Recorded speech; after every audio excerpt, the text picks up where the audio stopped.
이 대통령은 혼자만 청렴해서 되는 게 아니라 주변 사람 정리가 굉장히 중요하지 않습니까? 네. 그런데 이제 4년 동안 수행으로 일했던 분이 그만두고 나서 2년 동안 1억 3천만 원을 받아 챙겼어요. 그것도 마을버스 노선 관계로.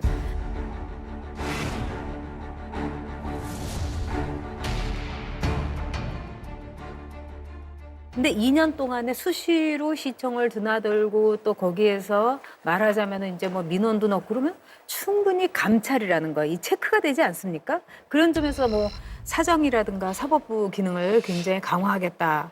근데 이 성남시청에서도 안 됐는데 대통령이 돼서 할 수 있겠어요? 지금 말씀하시는 사안은 특이한 사례인데 겨우 찾아낸 게 그거죠, 사실은. 근데 이 공무원은 약간의 문제가 있어서 제가 해임한 다음에 한 1년 몇 개월 지난 다음에 개인적으로 시와 관계없이 자기들끼리 한 일이지 제가 한 일은 아니죠.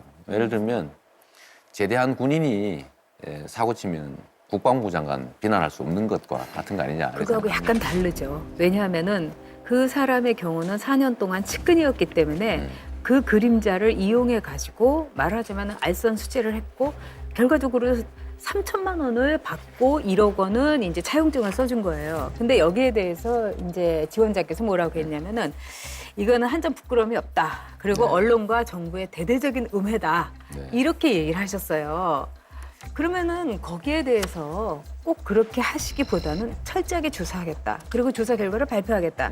이래야 옳지 않습니까? 이미 검찰에서 압수수색 수차례 해서 이미 기소된 상태에서 한 얘기인데 추가의 수사를 뭐 우리가 할 수도 없고 또 할 권한도 없는 상태 아닙니까? 예를 들자면은 그 사람이 누구에게 청탁을 했느냐 이 문제예요. 마을버스 노선이라든가 버스 노선은 어마어마한 말하자면 이권이 개입해 있는 거죠. 그런 점에 있어서 내부에서 누가 청탁을 들어줬으며 들어주지 않았습니다. 공무원들은 그거 들어주지 않아서 실제로 문제가 된 거였어요. 그러면은 거기에서 3천만 원은 그럼 이 사람이 어떻게 해서 받아 챙길 수 있었을까요? 해외 골프는 어떻게 갔고 뭔가가 되고 있으니까 그게 가능해진 거 아닙니까? 기대를 했는데 공무원들은 거기 넘어가지 않았습니다. 결과는 바뀐 게 없어요.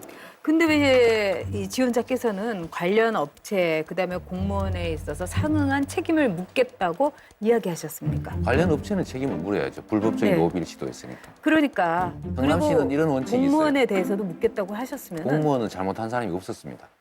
결과적으로 볼 검찰 수사가, 전혀 때 없었습니다. 자, 2,500명에서 이런 한 케이스가 났다 하지만은 우리나라의 공무원 수라든가 이런 걸 볼 때는 이런 케이스는 앞으로 굉장히 많이 늘어날 수 물론 있습니다. 그렇습니다. 어떤 대책 갖고 계세요?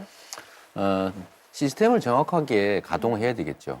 그리고 신상필벌하고 행위에 대해서 철저하게 책임을 묻는 것 외에 다른 방법이 있을 수 없지 않습니까? 물론 거기에 가장 중심은 본인 스스로 깨끗해야지 본인이 깨끗하지 않으면서 주변을 깨끗하도록 요구할 수는 없을 것이고 다른 공직도 마찬가지일 거로 생각합니다.